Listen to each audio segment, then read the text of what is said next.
أما بعد فإن خير الحديث كتاب الله وخير الهدي هدي محمد صلى الله عليه وسلم وشر الأمور محدثاتها وكل محدثة بدعة وكل بدعة ضلالة وكل ضلالة في النار.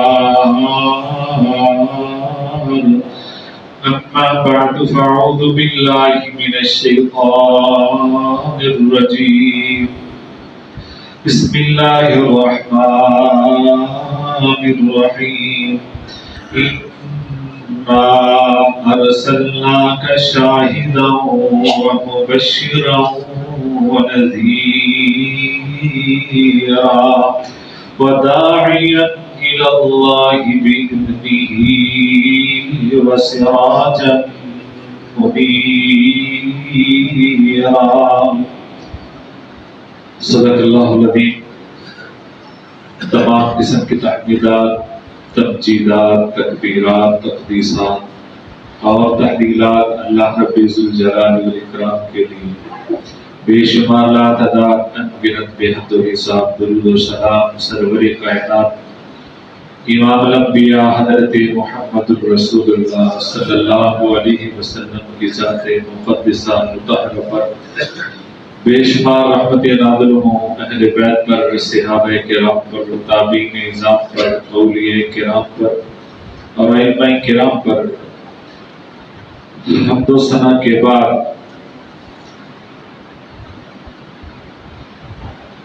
یہ ماہ ربیع الاول اپنی اہمیت کے اعتبار سے سب پر عیاں ہے.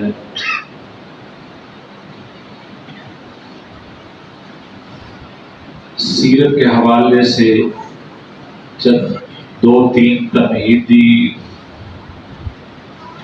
خطبات دینے کی کوشش کی تھی، لیکن بابر مجبوری گزشتہ انقطاع آ گیا. بہت سارے موضوع سامنے تھے. سیرت کے حوالے سے ویسے تو ہر جمعے میں سیرت ہی بیان ہوتی ہے، لیکن آج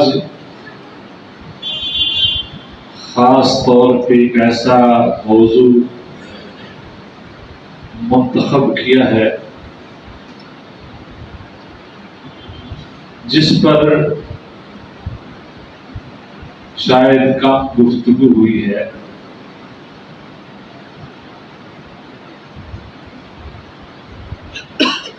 انبیاء سارے کے سارے بے مثل اور بے مثال ہوتے ہیں. اسی اعتبار سے آج کا خطبہ جمعہ ہے جمال مصطفیٰ صلی اللہ علیہ وسلم کہ سارے انبیاء خوبصورتی اور حسن کی ایک مثال ہوتے ہیں، جبکہ حضرت یوسف علیہ السلام کی حسن کی مثالیں ابھی تک دی جاتی ہیں. مصر کا نام جب بھی کسی کی زبان پہ آتا ہے، وہ مسلم ہے غیر مسلم ہے، کسی مسلک اور مذہب سے تعلق رکھتا ہے، اس کے ذہن میں حسن مصطفیٰ حسن یوسف علیہ السلام ضرور آتا ہے.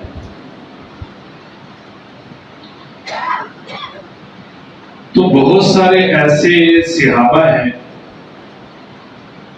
کہ جنہوں نے حسن مصطفیٰ صلی اللہ علیہ وسلم سے صرف متاثر ہو کر اسلام قبول کر لیا، کیونکہ پیغمبر ہوتا ہی خوبصورت ہے، اس کے اندر کوئی عیب نہیں ہوتا. جو پیغمبر ہوتا ہے اس کے اندر جسمانی طور پہ بھی کوئی عیب نہیں ہوتا اور روحانی طور پر بھی.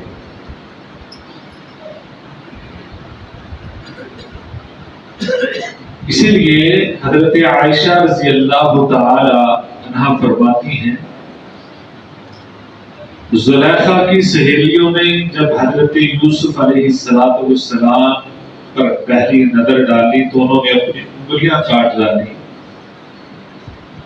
اگر وہ اس کیفیت میں حضرت محمد رسول اللہ صلی اللہ علیہ وسلم کو دیکھ لیتی تو اپنے کلیجے کاٹ لیتی.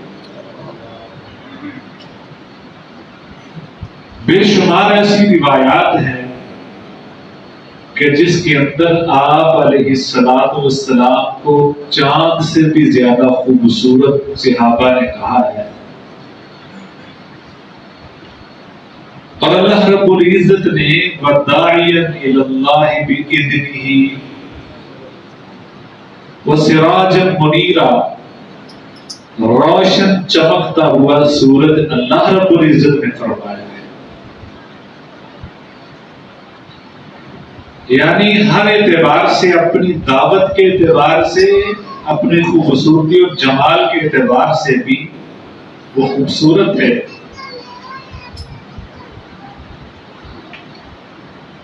صحابہ فرماتے ہیں حضرت جابر رضی اللہ تعالیٰ عنہ ایک دن بلکہ ایک رات نبی رحمت صلی اللہ علیہ وسلم نے سرخ رنگ کی پوشاک پہنی ہوئی تھی. عشاء کے بعد کا وقت ہے، 14ویں چاند کی رات تھی.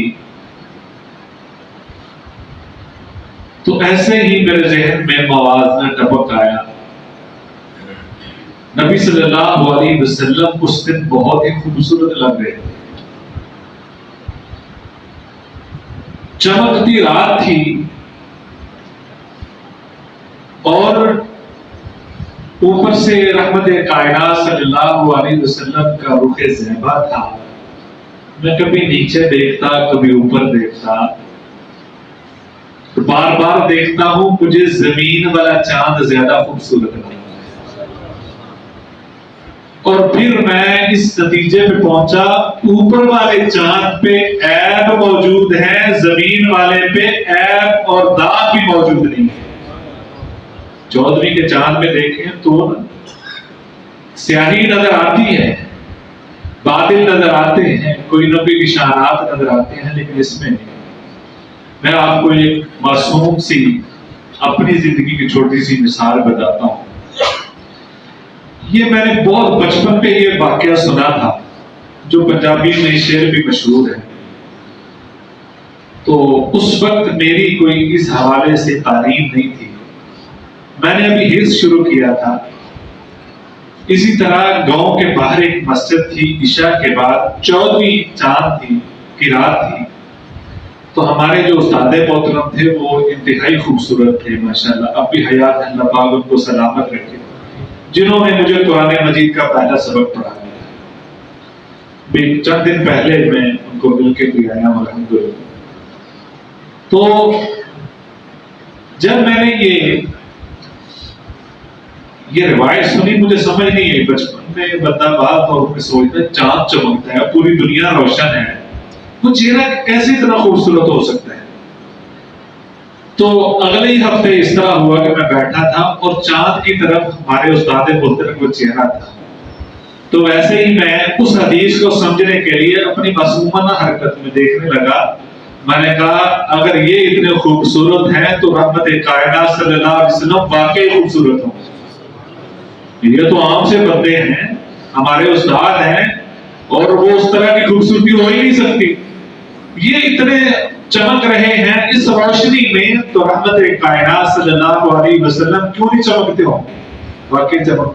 تب سے یہ ایک ذہن میں بات بیٹھی ہوئی ہے کہ واقعی رحمت کائنات صلی اللہ علیہ وسلم حسین و جمیل کے اللہ کی ایک شاہکار ہے، حسن و جمال کا ایک شاہکار ہے. مخلوقات میں سب سے حسین و جمیل اگر کوئی اللہ نے ذات بنائی ہے تو حضرت محمد رسول اللہ صلی اللہ علیہ وسلم کی ذات بنائی ہے.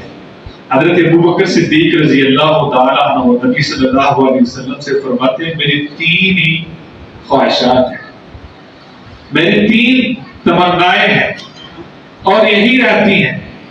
پہلی وَنَظْرُ إِلَىٰ وَجْهِ رسول اللہ صلی اللہ علیہ وسلم کہ رحمت کائنات صلی اللہ علیہ وسلم کا چہرہ ہر وقت میرے سامنے رہے. دوسری وَإِنْفَاقُ مَالِي عَلَىٰ رسول اللہ صلی اللہ علیہ وسلم، میرا مال ہمیشہ رحمت کائنات صلی اللہ علیہ وسلم پر ہی خرچ ہوتا ہے. اور تیسری خواہش کہ میری بیٹی آپ کے نکاح میں آ جائے. اور اللہ نے تینوں خواہشات پوری رکھی، بلکہ قیامت تک کے لیے ساتھ دے دیا ہے کہ قیامت کو اٹھیں بھی تو اکٹھے اٹھیں بھی. دنیا کے جتنے حسین ہیں وہ دنیا سے جب رخصت ہوتے ہیں تو اگر بعض اللہ کے ولی، اللہ کے جو ولی ہوتے ہیں، قبر کی مٹی ان کے جسموں کو کچھ نہیں کہتی، لیکن بے شمار ایسے خوبصورت ہیں جو مٹی میں مل جاتے ہیں. لیکن انبیاء کی جسموں کی خوبصورتی قبروں کے اندر بھی ویسے ہی رانائی ہے، شتابی ہے، وہ وہاں بھی ختم نہیں ہوتی. ہر ایک کو اگر دوبارہ زندگی ملے گی قیامت کے دن تو دوبارہ حسن ملے گا، لیکن قیامت کے دن رحمت کائنات صلی اللہ علیہ وسلم کو حسن دوبارہ نہیں ملے گا، بلکہ حسن دوبالا ہوگا. حسن دوبارہ نہیں دوبالا ہوگا کہ وہ ان جسموں کو مٹی بھی کچھ نہیں کہتی. تو حضرت ابو رافع رضی اللہ تعالیٰ عنہ یہ اپنا قصہ خود بیان کرتے ہیں کہ قریش مکہ نے مجھے سمجھدار سمجھ لیا، مجھے دانا سمجھا، اور مجھے ایک چیز بنا کر صلح حدیبیہ کے موقع پر یا اس کے بعد کی بات ہے مجھے مدینہ بھیجا. میں لمبا سفر کر کے کئی دنوں کی مسافت طے کر کے مدینہ پہنچا. جسم تھکا ہوا تھا، مسجد نبوی میں داخل ہوا تو اسی طرح صحابہ اکرام رضوان اللہ علیہ مجمعین موجود تھے، اور ان کے اندر ان صحابہ کے جرمٹ میں رحمت کائنات صلی اللہ علیہ وسلم کی جلوہ افروز ہیں، ایسے جیسے ستاروں کے جرمٹ میں چاند چمک رہا ہو. کہتے میں نے جب قدم اندر رکھا تو نبی صلی اللہ علیہ وسلم کوئی گفتگو فرما رہے تھے. میری طرف دیکھا تو خاموش ہو گئے، نظریں میری طرف گاڑ دی اور میں رحمت کائنات صلی اللہ علیہ وسلم کو دیکھنے لگا. آپ نے گفتگو بند کر دی، توجہ میری طرف، میری توجہ آپ کی طرف، آپ کو دیکھتا ہی رہ گیا. صحابہ بھی میری طرف دیکھنے لگے. بعد میں مجھے احساس ہوا کہ سارے میری طرف دیکھ رہے ہیں. خاموشی ہو گئی. تو کوئی بات نہیں، پیغام لے کر آیا تھا قریش کے عمائدین کا، قریش کے سرداروں کا پیغام لے کر آیا تھا. لیکن پہلی نظر رسول اللہ صلی اللہ علیہ وسلم پہ پڑی تو پڑھتے ہی میں مجلس میں داخل ہوا. کہا اللہ کے رسول صلی اللہ علیہ وسلم میں پیغام نہیں سناتا، میں یہی سناتا ہوں اشہد ان لا الہ الا اللہ. آپ کے چہرہ پرانوار کو دیکھ کر مسلمان ہو جاتا. نبی صلی اللہ علیہ وسلم نے فرمایا ابو رافع میں نہ قاصدوں کو قتل کرواتا ہوں، نہ وعدے کی میں نہ وعدہ خلافی کرتا ہوں. آپ ایلچی بن کر آئے ہیں، قاصد بن کے آئے ہیں، میں آپ کو یہاں نہیں رکھ سکتا. اور میرا معاہدہ ہے صلح حدیبیہ میں ایک شرط تھی کہ جو اس طرف آئے گا میں واپس بھیجوں گا. آپ کو چاہیے آپ واپس پلٹ جائیں، وہاں جا کر اپنی جو ذمہ داری لگی ہے وہ ادا کریں. ایک اس کو کہہ رہے ہیں جو کافروں کی طرف سے آئے ہیں، جو ذمہ داری ہے وہ ادا کریں، پھر بھی دل کرے تو واپس لوٹ آئیے گا. ابو رافع کہتے ہیں میں واپس پلٹ گیا. اس بات سے میں اور متاثر ہوا، یہ اخلاق میں بھی اعلیٰ ہے، جمال میں بھی اعلیٰ ہے. میں اور متاثر ہو گیا. میں جلدی واپس آیا، مکہ والوں سے جو ضروری کام تھا وہ کر کے میں فوراً سب کا چھوڑ کر مدینے میں آ گیا اور آپ کا غلام بن گیا. یعنی آپ کی چہرے کی روشنی کو دیکھ کر حضرت ابو رافع مسلمان ہو جاتے ہیں رضی اللہ تعالیٰ عنہ. حضرت عبداللہ بن سلام رضی اللہ تعالیٰ عنہ فرماتے ہیں کہ میں یہودیوں کا سردار تھا، ویسے بھی سردار تھا، لوگ بڑی عزت دیتے تھے یہودی. تو مجھے جب معلوم ہوا کہ نبی صلی اللہ علیہ وسلم اس طرح مکہ میں ایک رونمائی ہوئی ہے اور اس طرح اعلان کیا ہے، میری تمنا تھی کہ دیکھو تو صحیح جو تورات میں بتایا گیا وہی ہے. میں عالم تھا, پڑھا لکھا تھا, اپنے دین کو جانتا تھا.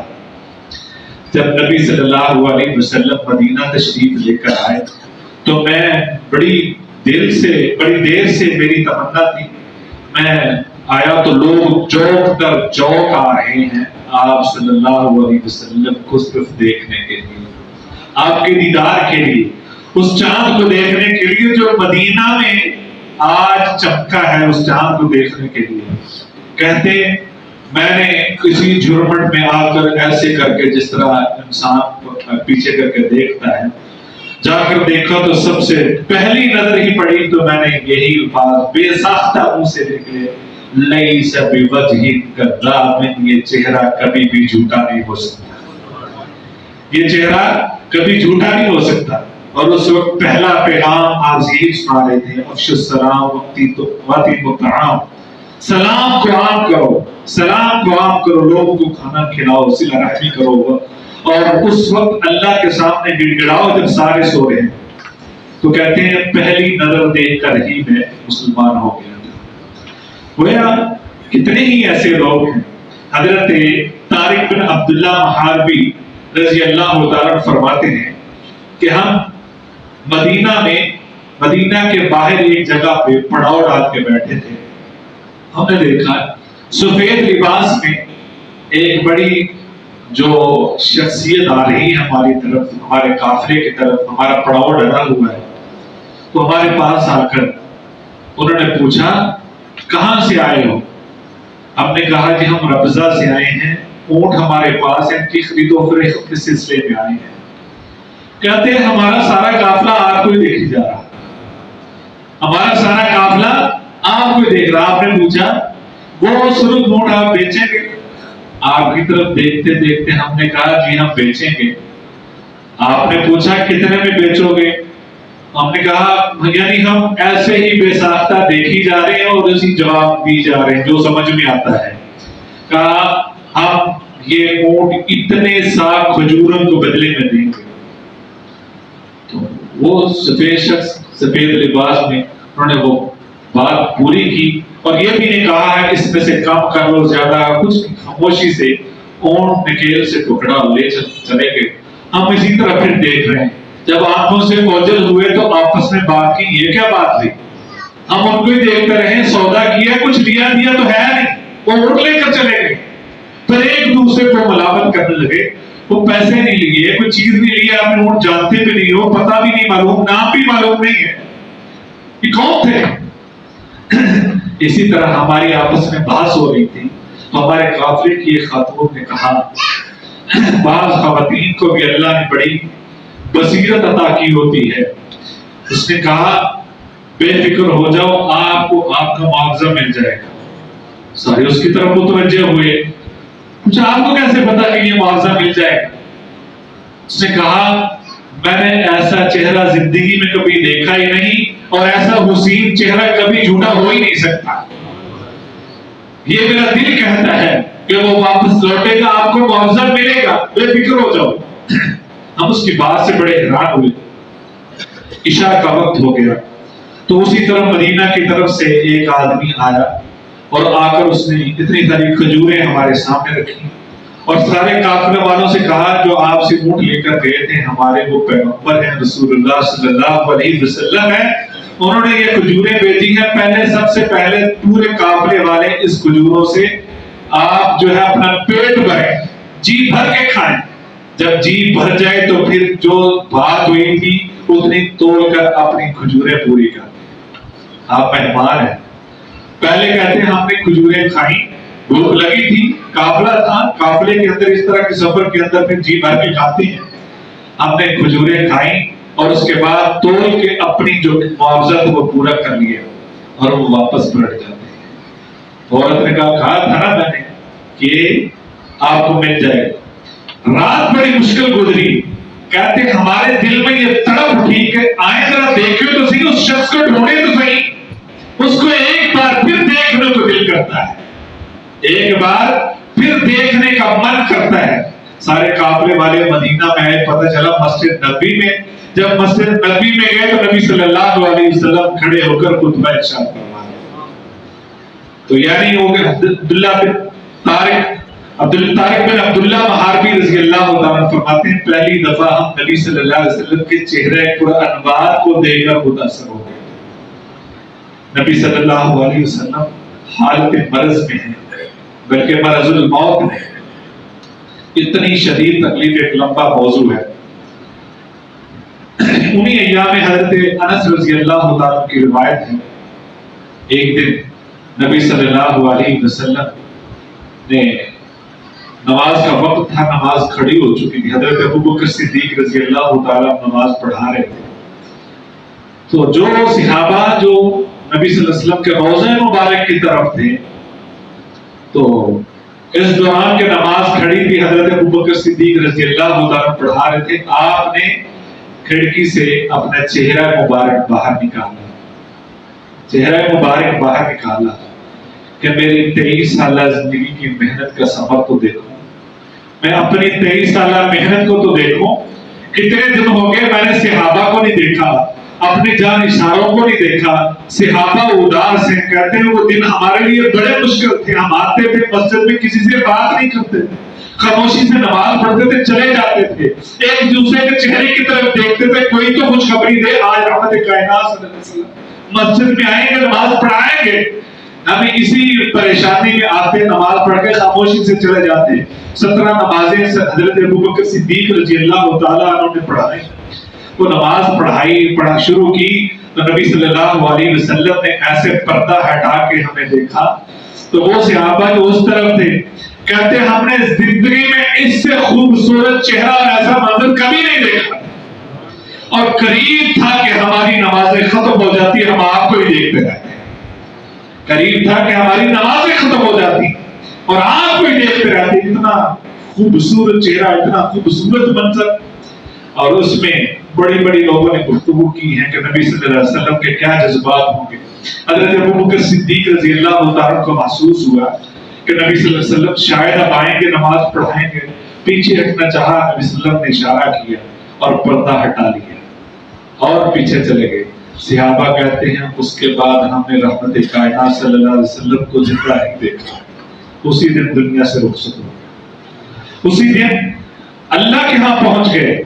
تو گویا دنیا میں اس جیسے حسین نہیں تھے. اور قیامت کے دن یعنی دنیا میں جنہوں نے دیکھا ہے، جس نے ایک مرتبہ دیکھ لیا ہے، ان کو جتنی مرضی کسی نے تکلیف دی ہے ان کو وہ تکلیف محسوس نہیں ہوئی. صحابہ کو کتنی اذیت ہے کہ 2 ٹکڑے بھی کر دیا گیا. اس حسن کو دیکھنے کے بعد ایسے گرویدہ ہوئے، ان کو اس تکلیف میں وہ تکلیف نہیں ہوئی جتنی حسن میں ان کو لذت محسوس ہوئی. اس تکلیف میں کوئی تکلیف نہیں ہوئی. لہذا اگر قیامت کے دن اپنی تکلیفوں کو کم کرنا چاہتے ہیں، میں جو پیغام دینا چاہتا تھا وہ یہی ہے. اگر قیامت کے دن اپنی تکلیفوں میں اپنی وہ مشکلات جو قیامت کی ہولناکیاں ہیں، جو قیامت کی تابناکیاں ہیں، ان کو کم کرنا چاہتے ہیں تو کوشش کریں. آپ کو کوئی تابناکی نہیں لگے گی، کوئی خوفناکی نہیں لگے گی، کیونکہ اس کی مثال یہ ہے کہ آپ کی ملاقات کہاں پہ ہوگی؟ حوض کوثر پہ. حوض کوثر پہ ہوگی، اس سے پہلے نہیں ہو سکتی. اور حوض کوثر پہ جس نے دیکھ لیا وہ جنتی ہی ہے. حوض کوثر پہ جس نے دیکھ لیا وہ جنتی ہے. اور کچھ آئیں گے وہ دیکھ نہیں پائیں گے، راستے میں دیوار حائل ہو جائے گی. اور نبی صلی اللہ علیہ وسلم خود کہیں کہ سبقا ان کو دور لے جاؤ، انہوں نے میرے بعد دین کے اندر نئی نئی چیزیں ایجاد کر دی. خود فرمائیں. لہذا اب یہ بہت ساری باتیں ہیں کہ آپ کا حسن بیان کریں، آپ کی جمال کو بیان کریں، آپ کے دیدار کو بیان کریں، تو وقت تو ظاہر بات ہے اپنی قلت کا احساس دلاتا ہے. لیکن یہ چند باتیں یاد کروانے کے بعد جس طرح میں توجہ مبذول کرانا چاہتا ہوں، اب ہمارا یہ دل چاہتا ہے کہ کاش ہمارے اندر موجود ہوتے، ہم بھی دیکھتے. اب یہ چاہتا ہے کاش ہم بھی دیکھتے. یہ اللہ کے فیصلے ہیں، اللہ نے ہمیں یہاں رکھا ہے تو اس میں کوئی نہ کوئی بہتری ہوگی. اگر ہم اس وقت ہوتے پتہ نہیں کس گروہ میں ہوتے, 3 گروہ تھے اس وقت, پتہ نہیں کس گروہ میں ہوتے جو ہماری کیفیت ہے. اللہ نے یہاں رکھا ہے. اب کسی کا دل کرتا ہے کہ وہ اللہ کے پیغمبر کو دیکھے, اس کا حل بھی ہے. ایک صحابی انصاری صحابی ہیں, اس میں ساری بات کا خلاصہ ہے. ایک انصاری صحابی ہے, دوسری روایت میں ان کا نام صوباغ بیان کیا جاتا ہے. حضرت عائشہ رضی اللہ تعالی عنہا اس حدیث کی راویہ ہیں, فرماتی ہیں وہ انصاری صحابی نبی صلی اللہ علیہ وسلم کی اس حالت میں پیش ہوئے, سامنے پریشان ہیں, رنگ اڑا ہوا ہے, چہرہ اترا ہوا ہے. پریشانی کے عالم میں نبی صلی اللہ علیہ وسلم کے سامنے آ کر جو پریشانی بیان کی ہے وہ سننے والی ہے, وہ ہلا کر رکھ دینے والی ہے. وہ پریشانی کیا بیان کی ہے؟ ہماری پریشانیاں کیا ہوتی ہیں؟ جو دین والے ہوتے ہیں, جو بزرگ ہوتے ہیں, جو بزرگان دین ہوتے ہیں, جو دین والے ہوتے ہیں, جو نیک نظر آتے ہیں, اس کے سامنے ہماری پریشانیاں کیا ہوتی ہیں؟ ساس بہو کی لڑائی جھگڑے ہم رکھتے ہیں سامنے, ہم آپس میں بھائیوں کے جھگڑے رکھتے ہیں, جائیداد کے جھگڑے سامنے رکھتے ہیں, اپنی پریشانیاں سامنے رکھتے ہیں. لیکن اس صحابی نے کون سی پریشانی سامنے رکھی؟ کہا اللہ کے حضور صلی اللہ علیہ وسلم میں بہت پریشان. پوچھا ہوا کیا ہے؟ کہا میں جب آپ کو دیکھ لیتا ہوں تو میری ساری پریشانیاں دور ہو جاتی ہیں, میرے سارے غم دور ہو جاتے ہیں, اور میری بے چینیاں ختم ہو جاتی ہیں. گھر میں کبھی میں بے چین ہوں, بیوی بچوں میں ہوتا ہوں, بے چین ہو جاتا ہوں, فوراً مسجد نبی میں آ جاتا ہوں, آپ کو دیکھ لیتا ہوں, چین پا جاتا ہوں. یہ روز کی میری روٹین ہے. آج ایک عجیب واقعہ ہوا ہے. میں گھر میں تھا, بیوی بچوں میں موجود تھا, اسی طرح بے چینی بڑی تو ایک میری موت اور آپ کی موت مجھے یاد آ گئی. میری موت ظاہر بات ہے, آپ نے بھی دنیا سے جانا, میں نے بھی جانا ہے. مجھے یہ یاد آ گیا کہ دیکھیں سوچی کہاں کی ہے, سوچ کہاں تک گئی ہے. اب میں پریشان ہوتا ہوں, روز جا کے دیکھ کر چین پاتا ہوں, واپس پلٹ آتا ہوں, کہیں بھی ہوتا ہوں, بھاگ کے مسجد نبی میں آ جاتا ہوں. میرے جیسا خوش نصیب کوئی نہیں. آپ پہلے دنیا سے چلے جاتے ہیں, میں چلا جاتا ہوں. آپ تو جنت میں جائیں گے ہی جائیں گے, اللہ مجھے بھی جنت نصیب کر دے, تو لہٰذا میں آپ کے ساتھ تو نہیں ہوں گا. آپ تو نبیوں کے ساتھ ہوں گے, آپ تو شہداء سے بھی بلند ہوں گے, آپ تو صدیقوں سے بھی بلند ہوں گے, آپ تو سب سے اعلیٰ رتبے میں ہوں گے. اب تو یہاں دل کرتا ہے بھاگ کے آپ کو دیکھ کر چین پاتا ہوں. جنت میں اگر میرا دل کرے گا تو کہاں جاؤں گا؟ جنت میں اگر میرا دل چاہے گا تو کہاں جاؤں گا؟ ان کے نزدیک وہ جنت بھی جنت نہیں جہاں دیدار مصطفیٰ نہیں. ان کے نزدیک وہ جنت بھی ادھوری ہے جس میں آپ کے چہرے کو نہیں دیکھا جاتا. رحمت کائنات صلی اللہ علیہ وسلم نے اپنے سر مبارک کو جھکا لیا, کیونکہ آپ حق کے بغیر بولتے نہیں ہیں, خاموش ہیں, ابھی کوئی گفتگو نہیں کی. اتنے میں وحی نازل ہوئی, جواب اللہ نے بھیجا, جواب اللہ کی طرف سے آیا, ڈبہ پیک جواب, جو جس کے اندر کوئی شک و شبہ نہیں ہے. وہ امت کے لیے بھی, اس صحابی کے لیے بھی. یہ صرف اس صحابی کا مسئلہ نہیں, قیامت تک نبی صلی اللہ علیہ وسلم نے فرمایا میرے پاس ایسے لوگ بھی آئیں گے, وہ چاہیں گے کہ ان کا مال بھی خرچ ہو جائے, ان کی جانیں بھی قربان ہو جائیں, وہ ایک دفعہ مجھے دیکھ لیں, وہ ایک دفعہ میرا دیدار کر دیں. ایسے لوگ بھی ہیں. قیامت تک کے لیے نبی رحمت صلی اللہ علیہ وسلم کا اللہ نے مسئلہ حل فرما دیا. اللہ نے آیت نازل فرمائی, وَمَن يُطِعِ اللَّهَ وَالرَّسُولَ فَأُولَٰئِكَ مَعَ الَّذِينَ أَنْعَمَ اللَّهُ عَلَيْهِم مِّنَ النَّبِيِّينَ وَالصِّدِّيقِينَ وَالشُّهَدَاءِ وَالصَّالِحِينَ وَحَسُنَ أُولَٰئِكَ رَفِيقًا. اے میرے صحابی, پریشان ہونے کی ضرورت نہیں. اگر تم چاہتے ہو کہ قیامت کے نبیوں کے ساتھ میں نبیوں کے ساتھ ہوں گا, سب سے بلند رتبہ مقام محمود مجھے ہی ملے گا, میں بلند ہوں گا, لیکن اس میں پریشان ہونے والی کوئی ضرورت نہیں. وہاں سسٹم اللہ کے بنائے ہوئے. اگر تم چاہتی ہو کہ میرا ساتھ نصیب ہو جائے, پیغمبر کا ساتھ مل جائے, پیغمبر کا ہی نہیں بلکہ شہداء کا ساتھ مل جائے, بلکہ صدیقین کا ساتھ مل جائے, تو وَمَن يُطِعِ اللَّهَ وَالرَّسُولَ فَأُولَٰئِكَ مَعَ الَّذِينَ أَنْعَمَ اللَّهُ عَلَيْهِم مِّنَ النَّبِيِّينَ وَالصِّدِّيقِينَ وَالشُّهَدَاءِ وَالصَّالِحِينَ. کہ جو اللہ اور اس کے رسول کی بات مان لے گا، ہر قدم میں یہ سوچے گا اس میں رسول نے کیا فرمایا ہے، اس میں اللہ نے کیا کہا ہے، اس کے مطابق قدم اٹھاؤں گا تو قیامت کے دن اللہ اس کو ساتھ انبیاء کا نصیب فرمائے گا۔ لیکن اگر وہ سوچتا ہی نہیں ہے میرا قدم کدھر جا رہا ہے، میرا دن آج گزر گیا پیغمبر کی زندگی کے مطابق گزرا ہے یا نہیں گزرا، یہ رات ایسے ہی گزر گئی، یہ شام ایسے ہی گزر گئی، یہ صبح ایسے ہی گزر گئی، مجھ سے سوچا ہی نہیں یہ پیغمبر کی زندگی کے مطابق تھی یا نہیں، تو اس کو تو ساتھ نصیب نہیں ہوگا۔